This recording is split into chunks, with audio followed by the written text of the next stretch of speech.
Et on enchaîne donc tout de suite avec un cas client. Merci Marc pour la première partie de cette journée. Donc nous, on va vous expliquer comment on a mis en place CIP, Complete Invoice Platform, chez un client qui est Campus Condorcet. Et en même temps, on vous expliquera comment ça a pu amener Campus Condorcet déjà à digitaliser son processus de facturation et mettre un pied dans la facturation électronique. Le programme, donc je vais vous présenter Campus Condorcet en quelques points, en quelques chiffres. Les écueils rencontrés, donc le contexte, pourquoi Campus Condorcet a fait appel à Simtrax. Le déploiement de la solution, donc comment Emma, ici présente, a déployé la solution CIP chez Campus. Et on ira se faire un dernier point sur le binôme, je dirais, opération dématérialisation, opérateur de dématérialisation et PDP. Campus Condorcet. Donc, Campus Condorcet, c'est un campus qui s'appelle Condorcet. Il est à Aubervilliers et donc en fait c'est un campus interuniversitaire qui a ouvert en 2019 et qui est né donc d'un plan de réorganisation des universités. Il est consacré aux sciences humaines et sociales et le campus regroupe 12 000 chercheurs et doctorants qui travaillent sur 116 unités de recherche et salles d'enseignement. Voilà comment il est structuré. Donc c'est 11 établissements. Donc on voit le CNRS qui est bien connu à droite. On a Panthéon-Sorbonne. Donc c'est un regroupement d'établissements académiques à Paris et il se retrouve donc dans un campus qui est à Aubervilliers. Et nous, on a travaillé avec le service financier de Campus Condorcet. Donc ce sont eux qui ont le rôle de gestion financière de tous les établissements qu'on voit à l'écran. Donc, juste pour rajouter une petite précision, en fait, ce qui est important de comprendre ici dans ce schéma, c'est que vraiment le service financier est au service de toutes ces différentes directions et donc gère l'ensemble des flux de facturation fournisseurs de l'ensemble de ces directions. Donc, ça amène une complexité pour l'équipe financière que Florian va vous présenter tout de suite. On peut retrouver aussi ce schéma-là dans les entreprises, puisque les entreprises et grosses sociétés ont plusieurs entités. Donc ça, c'est un schéma de structuration, de structure publique, mais c'est quelque chose qu'on retrouve de la même manière dans les structures privées, dans les entreprises, dans les grands groupes, où il y a oui, c'est tout à entités. fait vrai. Oui. Il y a des clients à nous qui ont mutualisé en fait leur service comptable pour différentes entités de groupe et qui fonctionnent de la même façon. Voilà, donc on va voir l'équipe avec qui on a travaillé. Donc là, c'est l'équipe côté campus. Donc Antoine Astorg, le directeur des services financiers, l'agent comptable Pascal Pin, Fatia, la directrice adjointe des services financiers, Lala Tiana, gestionnaire des dépenses, qui nous écoute aujourd'hui, je crois, qui est l'utilisatrice principale de CIP. Donc c'est une équipe projet métier, comptable. Hein. Oui, tout à fait. Donc en fait, c'est Antoine qui nous a contactés au départ, qui est arrivé en tant que nouveau directeur des services financiers chez Campus. Et en fait, Antoine était très souvent dérangé, je ne sais pas si c'est le mot, mais par les fournisseurs qui voulaient savoir où en étaient leurs factures. Donc en fait, il se rendait compte qu'il y avait quelque chose qui n'allait pas dans le suivi des factures et il voulait vraiment résoudre et automatiser ce flux parce que comme vous pouvez le voir, il y avait que Lala Tiana qui s'occupait de l'ensemble des factures. Donc c'est une équipe qui est assez réduite et donc il fallait un processus automatisé et efficace pour qu'elle puisse gérer l'ensemble des factures. Alors, juste revenir en arrière, on a une équipe comptable, on n'a pas d'équipe de la DSI, là. Comment on a fait alors ? Oui, alors tout à fait, c'est une bonne remarque parce qu'en fait, Antoine nous a contactés, donc c'était le DAF, et au départ, l'informatique, la DSI n'était pas du tout impliquée, et ça c'est quelque chose sur lequel on a dû travailler, puisque nous on travaille avec les DAF, parce que c'est eux qui ont la connaissance métier, mais comme Marc l'a mentionné, on s'occupe aussi de la tuyauterie et il faut s'intégrer avec les différentes applications, et notamment avec SAP, donc il a fallu qu'on implique l'équipe informatique et c'est ce qu'on a pu faire par la suite et on en reparlera juste après. Merci Emma, on enchaîne. Alors, le contexte. Bon, là, on l'a dit, donc le campus Condorcet, le contexte, c'est une équipe financière réduite, donc ils ne sont pas nombreux, mais par contre, ils ont un gros boulot puisqu'il y a 11 établissements, donc il faut gérer, c'est-à-dire gérer, comprendre d'où viennent les factures et pour quel établissement, à quel établissement elles doivent être réattribuées. Donc ils ont eu des problèmes de gestion des factures. Gestion des retards de paiement et donc en fait ils avaient beaucoup de retards de paiement avec leurs fournisseurs. Oui, Ouais. c'est-à-dire que quand ils nous ont contactés, Antoine nous a expliqué qu'il y avait des factures qui étaient en attente de paiement depuis plus d'1 an. Donc les fournisseurs commençaient à perdre patience et pour lui c'était inadmissible qu'on mette autant de temps à payer une facture. Donc ce qu'ils ont mis aussi en avant, c'est que la Latyana pouvait passer plus de 20 minutes à traiter une facture qui concernait un bouquin, donc qui avait en fait une facture avec un montant de 20 € quoi, en gros. Donc, est-ce que ça vaut le coup qu'on consacre autant de temps à une facture qui a un montant aussi faible? Donc, il y avait vraiment cette volonté d'optimiser le temps de la Latyana et de passer du temps sur des tâches à forte valeur ajoutée. Donc voilà, donc c'est vraiment principalement les raisons pour lesquelles ils se sont tournés vers nous. Et externalisation de l'ERP, donc l'ERP sur lequel ils travaillent, c'est SAP. Et on parle d'externalisation puisque c'était l'équipe informatique d'une autre université qui gérait en fait cette partie-là. Et si tu peux passer à la diapo suivante, voilà. Et un des enjeux, c'était qu'ils avaient prévu d'internaliser cette gestion de l'ERP, mais on a dû accélérer cela pour pouvoir mettre en place Compleo Invoice Platform au sein de Campus Condorcet, puisqu'il a fallu qu'on s'interface avec SAP. Donc pour eux, ça a été un enjeu, on va dire technologique, de récupérer en fait cette compétence et cette gestion. Et nous, de notre côté, l'enjeu, c'était de synchroniser finalement Chorus Pro et SAP, de connecter Compleo Invoice Platform à SAP et à Chorus Pro pour pouvoir faire le lien en fait, entre les différentes applications. Et ça, donc, ça a été des impératifs techniques qu'on a eu dès le début du projet. Ok, donc un déploiement rapide, quoi, là, pour le coup, un mois Alors, et demi, c'est... Oui, on en reparlera après du planning, mais effectivement, pour eux, c'était urgent de mettre en place une solution efficace rapidement, quoi. Les écueils, donc pourquoi ils ont fait appel à Simtrax? En gros, bon, on en a parlé, mais voilà, c'est volume important de petites factures, des traitements manuels.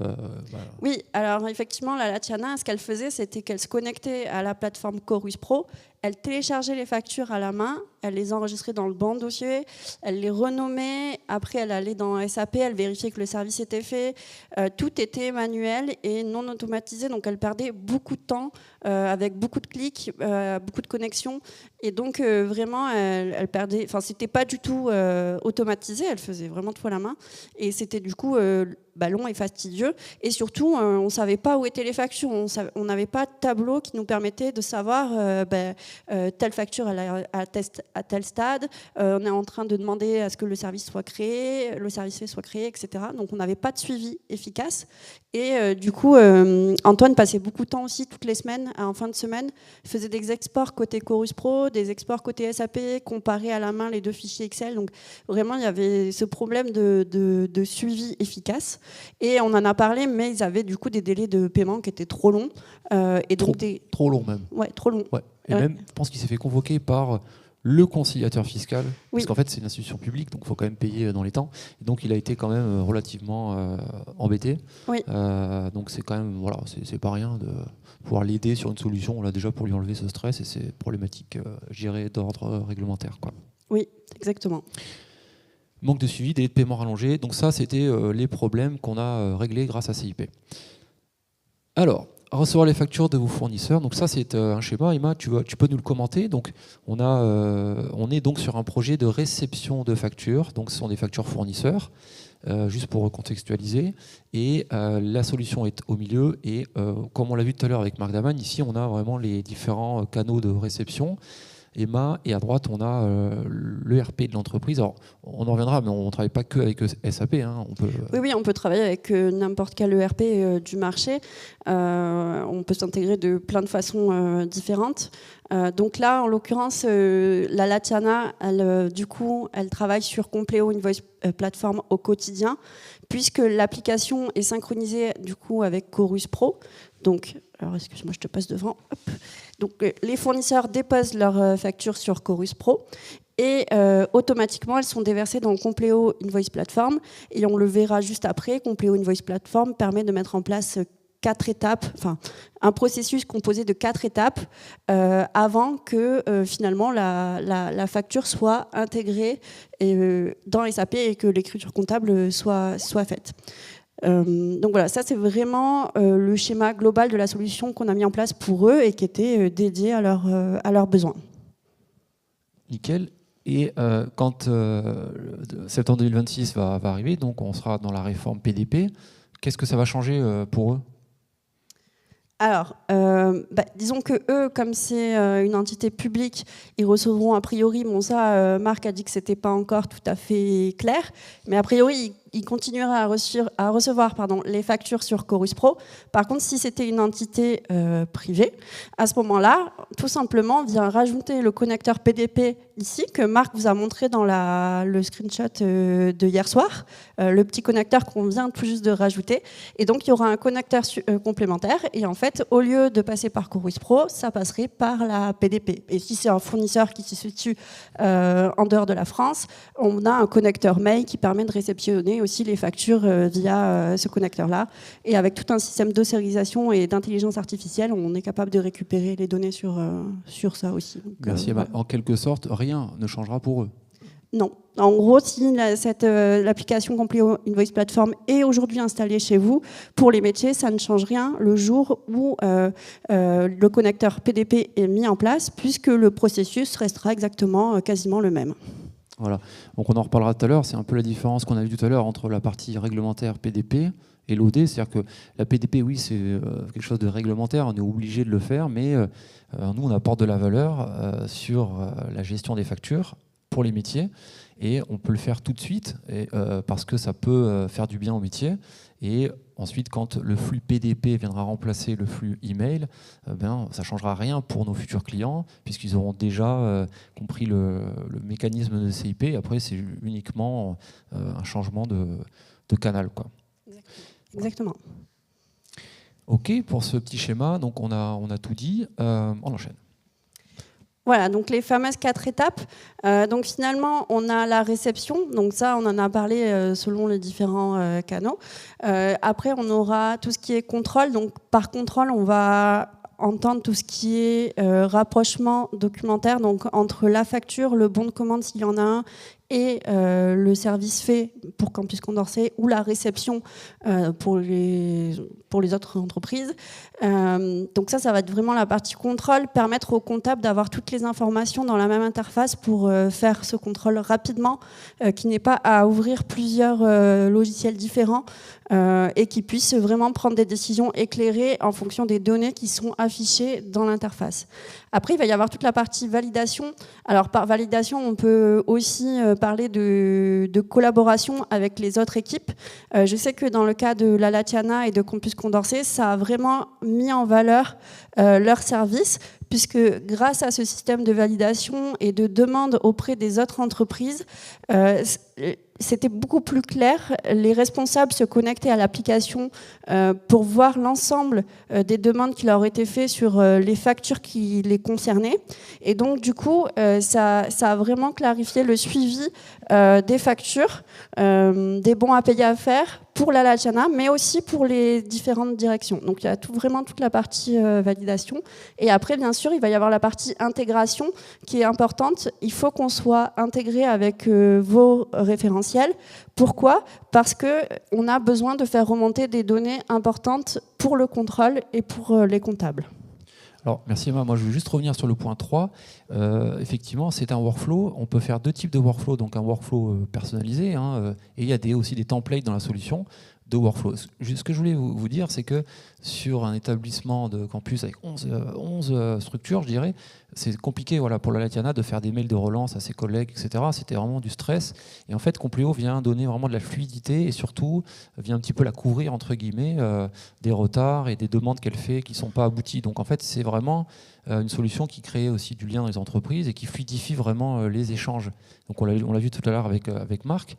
La solution, elle fait le transport, mais aussi elle fluidifie vraiment cette collaboration entre services dans les entreprises, est souvent très cloisonnée. Et donc on fait le lien, nous, entre les achats, l'ADV, la comptabilité, voilà, donc surtout ça, et la finance aussi, pourquoi pas. Et donc c'est vraiment important, ouais, je pense, de dire ça. Ça, c'est vraiment une valeur ajoutée que Compleo Invoice Platform vous propose. Et pour l'intégration, voilà, on l'a vu, on peut s'intégrer avec de nombreux ERP. Et il y a effectivement un travail à faire sur la partie référentielle. C'est ce qu'on propose également. On accompagne nos clients pour comprendre où se trouvent les informations.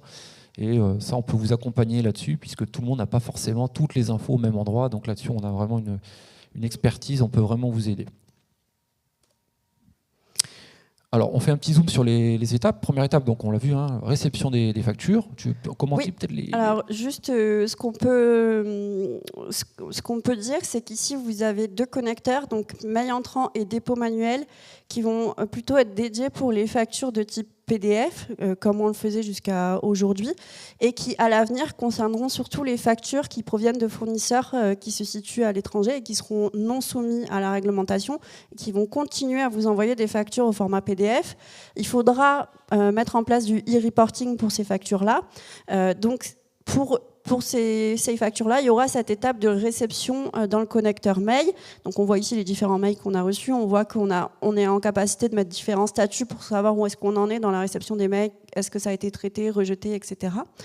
Et surtout, ce qu'il faut voir, c'est que finalement, les connecteurs Chorus Pro et PayPal et également PDP se situeraient plutôt en dessous de factures reçues, puisque là, il n'y aura pas d'étape via la boîte mail, et surtout pas d'étape avec l'intelligence artificielle qui va chercher la donnée. Puisque c'est de la donnée structurée, on est en capacité de la récupérer directement sans faire intervenir l'intelligence artificielle.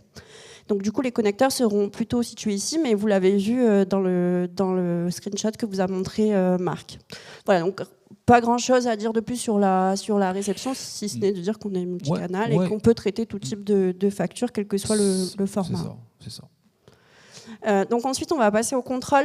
Donc, ce qui est vraiment intéressant, et on a un client qui nous a demandé d'aller plus loin sur le rapprochement et de mettre en place le contrôle ligne à ligne. Donc ça, c'est quelque chose qu'on va proposer à nos clients. Ce qui est important, c'est qu'il y ait une donnée qui soit commune entre les lignes de la facture et les lignes du bon de commande pour qu'on puisse savoir quelle ligne correspond à quelle ligne. Mais une fois qu'on a ça, qu'on a ce champ commun entre les lignes, on sera en capacité, pour toutes les factures qui sont issues de la PDP, de faire ce ligne à ligne, cette comparaison, et vraiment de montrer au comptable quelles sont les lignes qu'on a détectées comme étant en erreur. Pour les comptables, c'est une super fonctionnalité puisque ça va leur éviter finalement de passer du temps, quand on a une facture qui fait 50 lignes, d'aller chercher la ligne qui est en erreur. Donc voilà, donc ça c'est vraiment le contrôle. Donc on va comparer bien sûr les montants et les quantités de la facture avec le bon de commande, et surtout on est en capacité de remonter les informations ici du bon de commande, ce qui a été livré et ce qui a déjà été facturé. Donc ça veut dire qu'on est en capacité de gérer une facture qui est multi-bon de commande ou un bon de commande qui est multi-facture. Ouais, en fait, on va se servir de la structuration des données pour créer de la valeur. Donc en fait, la facturation électronique, ça fait un peu peur peut-être, mais c'est l'occasion vraiment de profiter du fait que la facture soit électronique pour créer de la valeur, et donc on a plein de possibilités. Donc ça, c'est pour aider vraiment les métiers, on l'a vu, hein, donc différence de prix. On a eu un cas où on a pu permettre à un client d'éviter des fraudes à des paiements, sur des paiements de fournisseurs. Donc c'est quand même ça aussi qu'il faut mettre en avant. Ok, on est obligé, mais il faut vraiment se servir de ça pour aller chercher de l'optimisation pour les métiers, quoi. Et c'est ce qu'on vous propose et c'est ce qu'on vous montre avec CIP. La troisième étape de CIP, Emma. Oui, tout à fait. Donc, tout ce qui est validation, on en a déjà parlé. Ce qui est intéressant, c'est que Campus Condorcet, par exemple, nous ont demandé de mettre en place, d'automatiser en fait le déclenchement des workflows en se basant sur la personne qui a créé la commande dans SAP. Ça, c'est une information typique qu'on peut récupérer. Et si cette personne elle est à telle direction, alors on sait que le BAP va partir vers telle équipe. Donc ça, c'est vraiment des choses sur lesquelles on travaille avec Campus Condorcet et d'autres entreprises. Et également, ce qu'on est en capacité de faire, c'est évidemment déclencher des workflows avec multi-BAP en fonction, par exemple, du montant de la facture. Donc, au-delà de 10 000 €, il faut qu'il y ait un double BAP, le responsable plus le directeur. Voilà, donc ça, c'est des choses sur lesquelles on peut mettre en place des workflows spécifiques en fonction des entreprises avec qui on travaille. Et l'intégration, donc l'intégration peut se faire, on l'a mis en quatrième étape, mais elle peut se faire tout de suite. Quand la facture arrive, normalement, d'un point de vue comptable, on l'intègre tout de suite. Nous, on l'a mis là pour... Pourquoi on l'a mis là d'ailleurs ? On l'a mis là parce qu'effectivement, normalement, une facture qui est reçue doit être écrite en comptabilité. Mais parfois, certaines entreprises préfèrent demander un bon à payer avant de faire cette écriture comptable. Donc ça, après, c'est très spécifique à chaque entreprise et nous, on peut s'adapter. On l'a mis en dernier parce qu'une fois qu'on a fait l'écriture comptable et que derrière la facture, elle a été traitée dans l'ERP, et par exemple, si elle a été mise en paiement, on récupère l'information pour le faire remonter vers Compleo Invoice Platform et à terme l'envoyer à l'administration fiscale pour que tous les différents logiciels soient alignés entre l'administration fiscale, Compleo Invoice Platform et l'ERP qui est le référentiel. Voilà, donc c'est très important qu'on ait cette double intégration dans les deux sens. En général, on le fait par API. Bon, avec SAP, on le fait par BAPI. Et donc, du coup, c'est très important parce que ça permet d'avoir les systèmes synchronisés et ça permet aussi aux comptables d'avoir une synchronisation en temps réel et de demander à Compleo Invoice Platform de se synchroniser tout de suite avec le référentiel. Comme ça, s'il y a eu une modification dans la commande ou dans la fiche fournisseur, il récupère tout de suite l'information. Ok, donc on s'adapte au process. Par Oui. contre, il va falloir que les entreprises s'adaptent à la réglementation. Et là, on est là pour elles, puisque nous, on connaît cette partie-là. Et nous, on va leur mettre de la valeur sur leur process et on s'adapte vraiment à ça, quoi. Donc ça, c'est top. Alors, le projet, on l'a déployé, enfin tu l'as déployé. Comment ça se passe si on se lance avec Simtrax, quoi ? Le déploiement, le planning, le projet, comment tu envisages les choses, Emma ? Et dans ce cas-là, comment tu as fait ? Alors, avec Campus Condorcet, ils nous ont contactés en juin. On a travaillé 3 mois sur la phase avant-vente. Donc, chez nous, la phase avant-vente, ça va être bien sûr la découverte de leur projet, de leurs problématiques, de tout l'écosystème qu'il y a chez eux.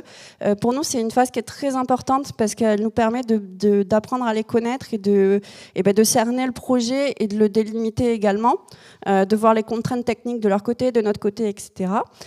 Et puis, avec eux, on a contractualisé fin septembre et ils nous avaient demandé une mise en production en novembre. Et donc, du coup, on voit que le projet s'est déployé en 3 mois post-contractualisation. Sinon, en tout, ça nous a pris 6 mois. Après, les calendriers sont dépendants des entreprises avec lesquelles on travaille. On a par exemple un client qui nous a demandé de déployer dans l'urgence Compleo Invoice Platform et là, on a dû le déployer en 1 mois. Donc, bon, c'était pas la même qualité d'analyse de leurs problématiques, etc. Mais on a su quand même déployer une solution en 1 mois pour répondre à leurs urgences. On a un autre client, c'était une ETI qui avait beaucoup d'entités, qui avait des demandes très spécifiques, qui voulait implémenter de nouvelles fonctionnalités. Et bien là, on a pris plus de temps sur la partie phase pilote, où on a fait remonter ces demandes de fonctionnalités à notre équipe R&D. D'ailleurs, notre directeur technique est là, les a analysées, les a acceptées et les a déployées dans Compleo Invoice Platform. Et pour eux, c'était important de le faire avant la mise en production. Et c'est pour ça qu'on a mis plus de temps avec cette entreprise qu'avec Campus Condorcet. Donc vraiment, on s'adapte en fonction de nos clients. On a une fidélité client qui est assez élevée, une quinzaine d'années en moyenne. On a des clients qui sont là depuis plus de 20 ans. On peut aussi envisager de faire un projet de démat, de facturation électronique en plusieurs phases, quoi, en fait, hein. C'est-à-dire qu'on peut aussi faire uniquement la partie PDP ou uniquement la réception, l'émission plus tard. Enfin, ça, c'est possible. Oui, oui, c'est tout à fait possible. Et surtout, c'est avec le calendrier de la réforme qui va être un petit peu serré pour certaines entreprises qui ont beaucoup d'entités. Par exemple, on a eu la demande récemment, c'est de déployer en fait sur l'ensemble des sites une configuration qui est identique à tout le monde. Et une fois qu'on aura passé la mise en production et la date fatidique, on fera du spécifique pour chacune des entités. Donc vraiment, on s'adapte et on peut travailler sur le long terme pour construire une solution qui aille à tout le monde. Qui plus est, pour les entreprises qui ont plusieurs entités à l'international, puisque là, les calendriers n'est pas le même pour tous les pays. J'ai moi-même un projet où voilà, il y a des choses qui vont se faire en France en priorité et d'autres pays seront faits après, mais CIP déjà sera mis chez eux assez rapidement.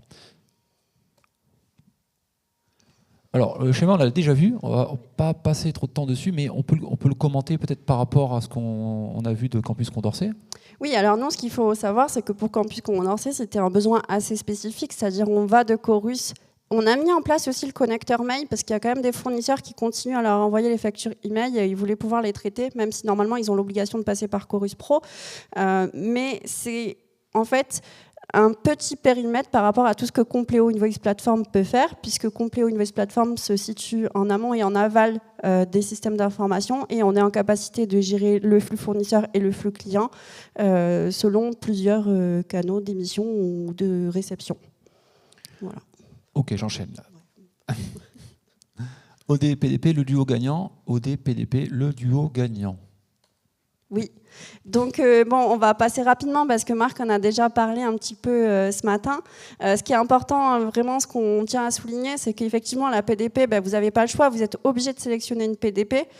Donc ça, c'est un impératif. Mais derrière, il faut voir si cette PDP, qu'est-ce qu'elle va faire? Est-ce qu'elle va juste assurer, comme a dit Marc, le transport de la facture, la cargaison, ou est-ce qu'elle va être en capacité de vous aider sur la transformation des données, sur tous ces aspects-là. Donc, gestion multiformat, par exemple, est-ce qu'elle va pouvoir transformer la facture dans le bon format qui est attendu par la PDP? Est-ce qu'elle va savoir s'intégrer correctement avec votre système d'information, etc., etc. Donc, il faut vraiment penser, effectivement, vous avez la conformité légale avec la PDP, vous n'avez pas le choix. Mais derrière, il faut aussi penser à l'efficacité opérationnelle et mettre en place une solution qui vous permette en fait de rentabiliser cette réforme et cette obligation. Mais si on a envie de faire que de la PDP, on peut quand même? Avec nous? Oui. Oui, oui, on peut. On peut faire que de la PDP ou que de l'OD, ou les deux. Ok. Donc là, on a déjà vu ce schéma avec Marc, donc je pense qu'on peut passer rapidement. On enchaîne. Les points importants. Ouais, les points importants. Donc ce qu'il faut retenir, c'est vraiment le côté PDP-OD, donc on vient juste d'en parler, donc je ne reviens pas dessus. Le calendrier est maintenu et a priori il ne sera pas encore reporté. Donc commencez à travailler sur la facturation électronique dès maintenant. Je rappelle que le calendrier est commun à toutes les entreprises et qu'il y a certes 90 PDP, mais il va y avoir énormément de demandes pour les PDP. Donc il faut un petit peu anticiper. Pensez aussi au référentiel. La PDP, elle ne pourra jamais inventer la donnée. Donc, si la donnée n'existe pas dans votre référentiel, elle ne pourra pas la créer et elle ne pourra pas déposer, transporter la facture. Donc, pensez bien au référentiel. Et voilà, globalement, ce qu'on peut dire. On est pas mal. Petit commentaire donc, de Latiana, qui est notre client qui nous écoute, j'espère. On lui passe le bonjour. Elle a beaucoup aimé travailler déjà avec toi, avec l'équipe. On est une équipe très humaine. On vous écoute. Et c'est vrai que c'est ce qui fait la force de Simtrax. Moi, j'aime beaucoup travailler comme ça, puisque je trouve que c'est important d'écouter, de se mettre au niveau des entreprises et de ne pas imposer, même si des fois il faut être un petit peu ferme parce que sinon on ne s'en sort pas. Mais là, on a vraiment répondu à pas mal de problèmes. Et donc la Tatiana est plus motivée pour bosser dans la compta, elle est moins de stress, donc il y a aussi ça qui est pas mal, quoi. Oui. Et Antoine ne reçoit plus d'appels de ses fournisseurs toutes les semaines. Et donc tout le monde est content. Exactement. Ben sinon, on peut aller reprendre un café. Avant, Sinon, on peut inventer des questions aussi, peut-être. Non, on va pas inventer de questions, mais par contre, on va prendre le café et après, Marc Daman reviendra parce qu'il va intervenir sur la réforme de la facturation électronique et je suis sûre qu'il a plein de choses intéressantes à nous dire, donc on va lui laisser les micros. Merci.